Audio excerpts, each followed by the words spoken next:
Hello friends, Mahanadi நாளைக்கான prediction பார்த்தலாம். ராகினி பண்ணுற எல்லா விஷயங்களையும் விஜய் சீக்கிரமாக கண்டுபிடிச்சி ராகினிக்கு லெஃப்ட் அண்ட் ரைட் கொடுத்துட்டு விஜய் காவேரி திரும்பவும் ஒன்றா சேரணும், திரும்பவும் சந்தோஷமாக இருக்கணும் அப்படின்னு நினைக்கிற விகா ஃப்ரெண்ட்ஸ், நம்ம வீடியோக்கு ஒரு லைக் பண்ணிக்கோங்க. ராகினி காலையில் எழுந்த உடனே பயங்கர டென்ஷன் ஆயிடுவாங்க. என்ன இன்றைக்கும் விஜய் காவேரி காலையில் எழுந்த உடனே எங்கே போனாங்கன்னு தெரியலையே, ஒன்றும் புரிய மாட்டேங்குது. நேற்றுக்கு தான் அவர்கிட்ட அவ்வளோ தூரம் சொன்னோம், வெண்ணிலாவை தனியாக விட்டுட்டு எங்கேயும் போகாதீங்க, அப்படி இப்படி ஃபிட்ஸ் வந்துருச்சுன்னு பிட்டை போட்டு வர வச்சு அவ்வளோ தூரம் அட்வைஸ் பண்ணேன். அதுக்கு உடனே நான் இனிமேல் எங்கேயும் போக மாட்டேன், வெண்ணிலாவை நல்லா பார்த்துக்குவேன் அப்படின்ற மாதிரிலாம் சொல்லிட்டு இன்றைக்கி திரும்பவும் அவங்க 2 பேரும் சேர்ந்து எங்கே ஊர் சுற்ற போனாங்கன்னு தெரியல. பத்தாத குறைக்கு இவங்க குடும்பத்தில் இருக்க எல்லாத்தையுமே அழைச்சிட்டு போயிருக்காங்க. இவங்க எல்லாருமே குடும்பமாக சந்தோஷமாக இருக்கிறத பார்த்தா எனக்கு வயிறெல்லாம் எரியுது. இவங்களை என்ன பண்ணுறதுன்னு எனக்கு சுத்தமாக புரியல. எப்படியாவது இவங்களை பழி வாங்கிடணும்னு துடிச்சிட்டு இருந்தால் எதுவுமே ஒர்க் அவுட் ஆக மாட்டேங்குது. அப்பா வேற அங்கே என்ன பண்ணுறாருன்னு ஒன்றும் புரியல. வெண்ணிலாவை இந்த வீட்டுக்குள்ளே கூட்டிகிட்டு வந்ததுக்கப்புறம் அவர் என்ன பண்ணுறாரு, இதெல்லாம் கவனிக்கிறாரா, ஒன்றுமே புரியல. அவர் பாட்டுக்கு அங்கே சந்தோஷமாக இருக்கிறாருன்னு நினைக்கிறேன் அப்படின்ற மாதிரி நினச்சிட்டு உடனே பசுபதிக்கு கால் பண்ணுவாங்க. காலை எடுத்ததுமே சொல்லுமா, என்னம்மா ஆச்சு, வெண்ணிலா பொண்ணு எப்படி இருக்கா அப்படின்ற மாதிரி கேட்க, ஏன்பா நீங்கள் வேற, நம்ம பிளான் பண்ணது ஒன்று இங்கே நடக்கிறது ஒன்று அப்படியே ஆப்போசிட்டாக நடந்துட்டுருக்கு. அந்த விஜய் நம்ம நினைக்கிற மாதிரி இல்லைப்பா. அவன் பாவப்பட்டு தான் அந்த வெண்ணிலாவுக்கு ட்ரீட்மெண்ட் கொடுக்கறதுக்காகவும் அந்த வெண்ணிலாவை இந்த வீட்டுக்குள்ளே வச்சிட்ருக்கான். ஆனால் அவனோட லவ் பூரா, அவனோட ரொமான்ஸ் பூரா காவேரி கிட்ட தான்ப்பா இருக்குது. அவங்க 2 பேரும் தான் வந்துட்டு சின்சியராக இருக்காங்க.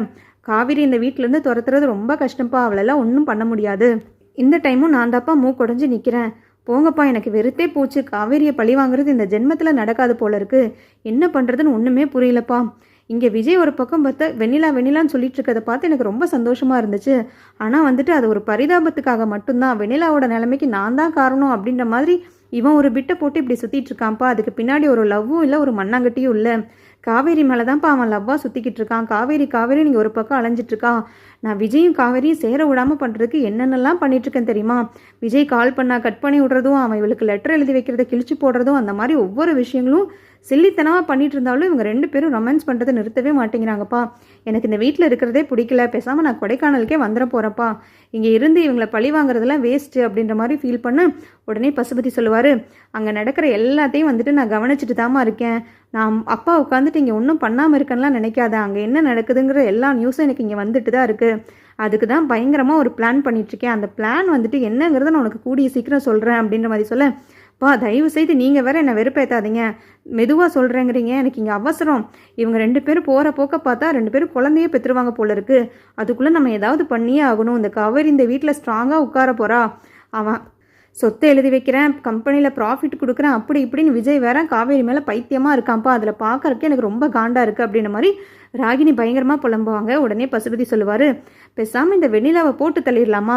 வெண்ணிலா வந்துட்டு நம்ம போட்டு தள்ளிட்டு அந்த பழியை பூரா காவேரி மேலே போட்டுட்டா விஜயும் காவேரி இந்த ஜென்மத்தில் சேர மாட்டாங்க.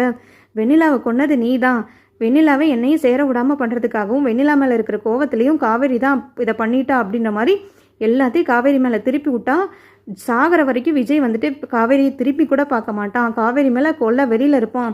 அதுதாம்மா நான் பிளான் போட்டு வச்சுருக்கேன். பட் இப்போதைக்கு அதை பற்றி எதுவுமே வந்துட்டு நீ வாயை திறந்துடாத. முக்கியமாக அஜய் கிட்ட எதையுமே பேசிடாத. என்னப்பா சொல்கிறீங்க, கொலை பண்ண போகிறீங்களா? ஏன்பா, அந்த பொண்ணு ஆல்ரெடி வந்துட்டு மனசில் வந்துட்டு ஏதோ எல்லாத்தையும் மறந்து மெமரிலெஸ் அப்படி இப்படின்னு சொல்லி சுற்றிக்கிட்டு இருக்கு. அது பத்தாத குறைக்கு கொலை பண்ணுறேன் அப்படி இப்படின்னு சொல்கிறீங்க, எனக்கு பயமாக இருக்குப்பா கேட்கவே அப்படின்ற மாதிரி சொல்ல, அட நீ ஏமா, அந்த பொண்ணே ஆல்ரெடி கோமா லெவலில் தான் இருக்குது.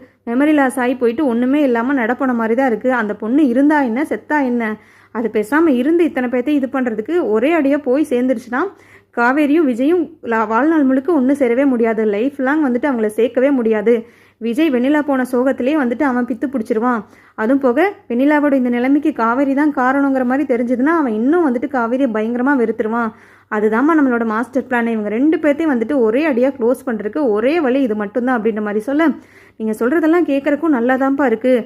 கண்டிப்பாக இதை பண்ணால் வந்துட்டு இந்த விஷயம் கண்டிப்பாக ஒர்க் அவுட் ஆகும் தான் எனக்கும் தோணுது. ஆனால் நீங்கள் இப்படி சொல்கிறது தான்ப்பா எனக்கு கொஞ்சம் வந்துட்டு பயமாக இருக்குது. கொலையெல்லாம் பண்ணாமல் அந்த பொண்ணை திரும்பியும் வந்துட்டு ஏதாவது ஒரு ஊரில் கொண்டு போய் விட்டுடலாமா, ஊரை விட்டே துரத்திடலாமா அப்படின்ற மாதிரி சொல்ல, அதுவும் பிளானில் தாம்மா இருக்குது. ஏதோ ஒன்று பண்ணுவோம், நானும் அன்பும் சேர்ந்து டிஸ்கஸ் பண்ணிட்டு தான் இருக்கோம். ஏதோ ஒரு பிளான் பண்ணி அந்த வெண்ணிலா வந்துட்டு சாப்டரை க்ளோஸ் பண்ணிட்டா மட்டும்தான் வந்துட்டு விஜய்க்கு வந்து காவேரி மேலே கோவம் வரும். அதை வச்சு தாம்மா நம்ம காய் நகர்த்த முடியும். அது வரைக்கும் நீ என்ன பண்ணுறன்னா, வெண்ணிலா கிட்ட போய் காவேரியை பற்றி தப்பாக ஓதி விட்டுட்டே இரு. காவேரியும் விஜயும் கல்யாணம் பண்ணிட்டாங்க, காவேரி வந்துட்டு ரொம்ப கெட்டவ அப்படின்ற மாதிரி வெண்ணிலாவோட மனசில் வந்துட்டு காவேரியை பயங்கரமாக வந்துட்டு நீ ஏற்றி விட்டுட்டு இருந்தேன்னா காவேரியை பார்த்தாலே வெண்ணிலா பயப்பட ஆரம்பிச்சிருவா. அப்போவே வந்துட்டு விஜய்க்கு கொஞ்சம் கொஞ்சமாக சந்தேகம் வர ஆரம்பிச்சிடும்.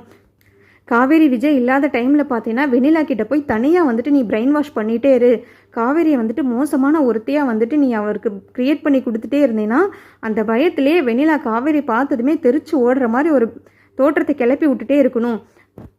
வெண்ணிலாவுக்கு ஒழுங்காக சாப்பாடு கொடுக்காத, ஒழுங்காக தூங்க விடாத, வெண்ணிலாவை பயங்கரமாக நீ டிஸ்டர்ப் பண்ணிகிட்டே இரு. ஸோ அந்த டிஸ்டர்பன்ஸ் எல்லாம் பண்ணிவிட்டு அதுக்கு காரணம் காவேரிங்கிற மாதிரியே ஒரு க்ரியேட்டிவிட்டி வந்து அங்கே உண்டு பண்ணி வை. அப்போ தான் வந்துட்டு வெண்ணிலாவுக்கு பயம் வரும். வெண்ணிலா வந்துட்டு விஜய் கிட்ட வந்துட்டு சொல்ல ட்ரை பண்ணுவா, காவேரி இந்த வீட்டில் இருக்க வேண்டாம், காவேரி எனக்கு பிடிக்கல அப்படின்ற மாதிரி ஒரு இது சொல்லும் போது தான் வந்துட்டு கண்டிப்பாக விஜயோட மனசு கொஞ்சம் கொஞ்சமாக மாற ஆரம்பிக்கும். அங்கே தான் விஜய்க்கும் காவேரிக்கும் பிரச்சனையே உண்டாகும். அதுலேருந்து தான் நம்ம கேமை ஸ்டார்ட் பண்ண முடியும். ஸோ அதுக்கான வேலையை நீ இன்றைக்கே ஆரம்பி அப்படின்ற மாதிரி சொல்ல, சூப்பர்ப்பா, இதே நான் பண்ணிடுறேன்ப்பா கண்டிப்பாக, இங்கே என்னென்னமோ பண்ணுறதுக்கு இந்த ஐடியா பயங்கரமாக இருக்கே, இதை நம்ம அப்போவே பண்ணியிருந்தா இந்நேரத்துக்கு ஒர்க் அவுட் பண்ணி காவேரி இந்த வீட்டை விட்டே துரத்திருக்கலாமேப்பா அப்படின்ற மாதிரி சொல்லிட்டு ஃபோனை கட் பண்ணிடுவாங்க. அந்த டைமில் பார்த்தீங்கன்னா விஜய் அவங்க ஃபேமிலி எல்லாத்தையுமே கூட்டிகிட்டு குமரனை பார்க்குறக்காக போயிருப்பாங்க. அந்த கதாநாயகன் ஷோவில் வச்சே வந்துட்டு குமரன் ரொம்ப சந்தோஷப்படுவார். கங்கா வந்துட்டு ஹக் பண்ணி ஐ லவ் யூலாம் சொல்லி ப்ரப்போஸ் எல்லாம் பண்ணுவாங்க. அவங்க ஃபேமிலியில் இருக்க எல்லாருமே ரொம்ப சந்தோஷப்படுவாங்க. அந்த டைமில் பார்த்தீங்கன்னா குமரன் வந்துட்டு எல்லாத்தையுமே சொல்லுவார், விஜய் தான் இந்த ஷோக்கு நான் வரதுக்கான காரணமே, என்னதான் அவர் தான் பூஸ்டப் பண்ணி அவ்வளோ தூரம் கான்ஃபிடென்ட்டாக பேசி எனக்காக ஒவ்வொரு ஹெல்ப்புமே வந்துட்டு பார்த்து பண்ணி என்னை இந்த அளவுக்கு கொண்டு வந்ததுக்கான காரணம் அப்படின்ற மாதிரி எல்லார் முன்னாடி டிவியில் வந்துட்டு சொல்லும்போது அவர் ரொம்ப வந்துட்டு ப்ரௌடாக ஃபீல் பண்ணுவார். உடனே விஜயும் சொல்லுவார், என்னோட அண்ணாக்கு நான் இது பண்ணியிருக்கேன், இதில் என்ன பெரிய விஷயம் இருக்குது, எனக்காக இதுக்காகலாம் செப்பரேட்டாக தேங்க்யூலாம் சொல்லவும் வேண்டாம், அண்ட் இந்த விஷயத்தை எனக்கு டிவியில் டெலிகாஸ்ட் பண்ணியெல்லாம் என்னை பெருமைப்படுத்தவே வேண்டாம், அதெல்லாம் நான் எதிர்பார்க்கவே இல்லை அப்படின்ற மாதிரி ரொம்ப பெருந்தன்மையாக பேசும்போது எல்லாருமே விஜய் நினச்சி ரொம்பவே சந்தோஷப்படுவாங்க. இப்படி ஒரு ஹஸ்பண்ட் வந்து காவேரிக்கு கிடைக்கிறதுக்கு காவேரி ரொம்ப கொடுத்து வச்சிருக்கணும், இந்த மாதிரி ஒருத்தர் வந்துட்டு எங்களுக்கு மருமகனாக வரக்கு நாங்கள் எல்லாருமே கொடுத்து வச்சிருக்கணும் அப்படின்ற மாதிரி சொல்லிட்டு கங்காவும் வந்துட்டு அந்த ஸ்டேஜில் விஜய்க்கு தேங்க்யூ சொல்லுவாங்க. எல்லாருமே ரொம்ப சந்தோஷமாக இருப்பாங்க. அந்த ஷோ வந்துட்டு அதுக்கப்புறம் இவங்க எல்லாருமே வெளியில் வந்துடுவாங்க. வெளியில் வந்ததுமே பார்த்தீங்கன்னா விஜய் யமுனா கிட்ட தனியாக கூப்பிட்டு பேசுவார். யமுனா எப்படி போயிட்டுருக்கு லைஃப்பெல்லாம், இப்போ எல்லாமே செட் ஆகிடுச்சா, நிவின் கூட எல்லாம் ஓகே தானே, அவர் உன்னை அக்செப்ட் பண்ணிட்டாரா, எப்படி இருக்குது அப்படின்ற மாதிரி கேட்க, ஓகே தான் மாமா, பட் எனக்கு இன்னும் பெருசாலாம் செட் ஆகலை, நிவின் வந்துட்டு சம்டைம்ஸ் என்னை நல்லா தான் பார்த்துக்கிறாரு, என் மேலே வந்துட்டு கன்சர்னாலாம் இருக்காரு, எனக்கு என்ன தேவையோ அதை பண்ணணும்னு நினைக்கிறாரு, பட் என் மேலே இன்னும் லவ்வெல்லாம் அவருக்கு இன்னும் வரல, என்னை ஒரு ஒய்ஃபாலாம் இன்னும் அவர் அக்செப்ட் பண்ணிக்கவே இல்லை மாமா அப்படின்ற மாதிரி சொல்ல, உடனே விஜய் சொல்லுவார், நான் அட்வைஸ் பண்ணுறேன்னு தப்பாக நினச்சிக்காத யமுனா, நான் உங்ககிட்டேருந்து இப்போ அப்சர்வ் பண்ணதை வச்சு நான் உனக்கு சில விஷயங்களெல்லாம் சொல்கிறேன், நீ கரெக்டாக கேட்டு புரிஞ்சுக்கோ.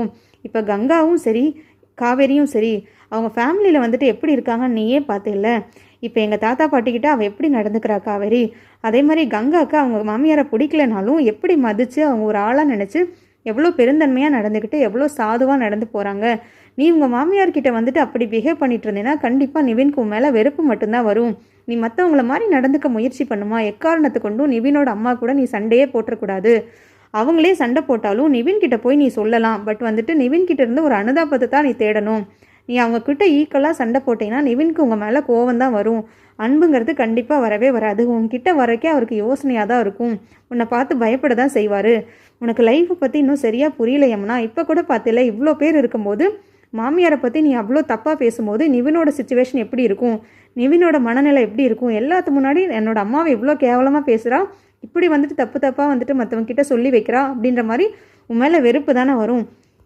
நிவினே வந்துட்டு இப்போ தான் கொஞ்சம் கொஞ்சமாக எல்லாத்தையும் மறந்துட்டு நம்ம ஃபேமிலியோட ஒட்டுக்கா வந்துட்டு எல்லாத்துலேயும் அடாப்ட் ஆகி போகணுன்னு பார்க்குறாரு, நிவின் கண்டிப்பாக மாறிட்டாருங்கிறது எனக்கு நல்லாவே புரியுது, அன்றைக்கி ஹாஸ்பிட்டல் வந்திருந்தாரு, என் கூடவே வந்துட்டு அவர் நார்மலாக பேச ஆரம்பிச்சிட்டாரு, கேஷுவலாக வந்துட்டு மூவ் பண்ண ஆரம்பிச்சிட்டாரு, அதே மாதிரி உன் கூடயும் வந்துட்டு அவர் கேஷுவலாக மாறுவார், உன்னையும் வந்துட்டு அக்செப்ட் பண்ணிக்குவார், பட் அதுக்கு நாம் எப்படின்னா நிவின்க்கு எப்போவுமே யதார்த்தமாக இருக்கிறவங்கள மட்டும்தான் பிடிக்கும், எதுக்குமே வந்துட்டு சண்டை போட்டு செல்ஃபிஷாக யோசிக்கிறவங்கள சுத்தமாக வந்துட்டு நிவின்க்கு பிடிக்காது, ஏன்னா நிவின் வந்துட்டு அந்த மாதிரி ஆள் எப்போவுமே தனக்காக யோசிக்கவே மாட்டார், மற்றவங்களோட சிச்சுவேஷனையும் மற்றவங்களோட மனநிலையும் புரிஞ்சுக்கிட்டு நடக்கிற ஒரு பர்சன், ஸோ அப்படி இருக்கவர்கிட்ட நீ வந்துட்டு செல்ஃபிஷாக நடந்துக்கவோ இல்லை வேறு ஏதாவது சொல்லி நீ அவரை டார்ச்சர் பண்ணவோ இல்லை டாண்டிங் பண்ணவோ நீ பண்ணேன்னா உன் மேலே வெறுப்பு மட்டும்தாம்மா வரும், உன்னை வந்துட்டு புரிஞ்சுட்டு நடந்துக்கவே மாட்டார் அப்படின்ற மாதிரி சொல்ல, நீங்கள் சொல்கிறதெல்லாம் எனக்கு புரியுது மாமா, அதனால தான் என்னமோ அவர் என்கிட்ட கோவமாக நடந்துக்கிறாருன்னு நினைக்கிறேன், நான் இந்த மாதிரி பண்ணுறதுனாலையும் இந்த மாதிரி பேசுகிறதுனாலையும் தான் அவர் என் கூட வந்துட்டு க்ளோஸாக ட்ரை கூட பண்ண மாட்டேங்கிறாரு, கண்டிப்பாக நான் இனி மாற்றிக்கிறேன் மாமா, நீங்கள் சொன்ன மாதிரியே வந்துட்டு நான் அவரை புரிஞ்சுக்கிட்டு மெதுவாக சாதுவாக வந்துட்டு ஸ்லோவாக வந்துட்டு மூவ் பண்ணுறேன், வெரி குட் வெரி குட். நீ கண்டிப்பாக நான் உன்னை நெக்ஸ்ட் டைம் பார்க்கும்போது உங்ககிட்ட நான் இதே கேள்வி கேட்கும்போது நீ பாசிட்டிவாக கமெண்ட் சொல்லணும், பாசிட்டிவாக உங்ககிட்ட இருந்து ரிப்ளை வரணும். அதை தான் நான் எதிர்பார்க்குறேன். அப்போ தான் வந்துட்டு நாங்கள் எவ்வளோ கஷ்டப்பட்டு உன்னை ஃபோர்ஸ் பண்ணி நிவின்க்கு மேரேஜ் பண்ணி வச்சதில் ஒரு அர்த்தமே இருக்கும். நீ புரிஞ்சு நடந்துக்கிட்டா சரிமா அப்படின்ற மாதிரி சொல்லிட்டு விஜயும் கிளம்பிடுவார். அதை யமுனாவும் வந்துட்டு அக்செப்ட் பண்ணிக்குவாங்க. யமுனாவும் தன்னை மாற்றிக்கணும்னு சொல்லிட்டு நினைப்பாங்க. அதுக்கப்புறம் பார்த்தீங்கன்னா ராகினி வெண்ணிலா ரூமுக்கு போவாங்க. வெண்ணிலா ரூமுக்கு போனதுமே வந்துட்டு அவங்க அப்பா சொல்லி கொடுத்த ஐடியா மாதிரியே வந்துட்டு காவேரியை பற்றி தப்பாக பேச ஆரம்பிச்சிருவாங்க. உன்னையும் விஜயும் சேர விடாமல் வந்துட்டு எல்லா தப்பையும் பண்ணிகிட்ருக்கிறது காவேரி தான் உனக்கு சாப்பாடு கூட கொடுக்க மாட்டேங்கிறா. உனக்காக ஒரு கேர்டேக்கர் அரேஞ்ச் பண்ணலான்னு சொல்லி விஜய் ரெடி பண்ணும்போது அதை கூட வேண்டான்னு சொல்கிறா. நீ காவேரியை நம்பிராத, விஜய் மட்டுமே நம்பு. விஜய்க்காக மட்டும்தான் வந்துட்டு நீ இந்த வீட்டில் இருக்க. காவேரி உன்னை இந்த வீட்டில் விடவே மாட்டா. வெளியில தான் வந்துட்டு துரத்துறதுக்காக பார்த்துட்ருக்கா. நீ அதை அக்செப்ட் பண்ணிக்காத. விஜய்கிட்ட நீ ஸ்ட்ராங்காக பேசு. உன்னால் சொல்ல முடியலன்னா உன்னோட ஆக்ஷன்லையாவது உன்னோட எக்ஸ்ப்ரெஷனை வந்துட்டு நீ சொல்லு அப்படின்ற மாதிரி பயங்கரமாக சொல்ல வெண்ணிலாவும் மெதுவாக வந்துட்டு தலையை ஆட்டுவாங்க.